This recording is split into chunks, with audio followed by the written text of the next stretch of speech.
খাম দিয়ক বহুত টেনশ্যন কৰি আছো মই লাগিছে দে আৰু যাম যাব পাৰ আকৌ যাম চৰি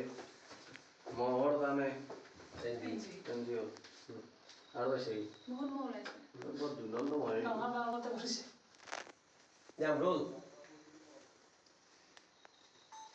মৰ্ণিং নালাগে নালাগে হ'ব দিয়ক হেৰি অকণ খাম দিয়ক বহুত টেনশ্যন কৰি আছো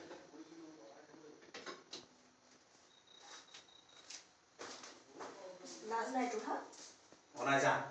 গধূলিৰ পৰা তোৰ লগত কথা পাতিবলৈ পাগলৰ নিচিনা হৈ আছো তাকো বাহানা বনাই মোৰ পৰা পলাই দিব বিচাৰিছে কথা নকবি তই যা তা কথা কতৰা নাচাইছিলি এতিয়া মই আধাৰ হ'লে কুকুৰ গনা এক্টিং কৰিব লাগিব হেৰু প্ৰেমৰ বাবে ৱালৰ ভিতৰত জীৱন দিছিল এনাৰকলি তই কি ঘটিত কৰিছ এনাৰকলি নহয় আনাৰকলি এই হ'ব কাট পালো পালে এতিয়া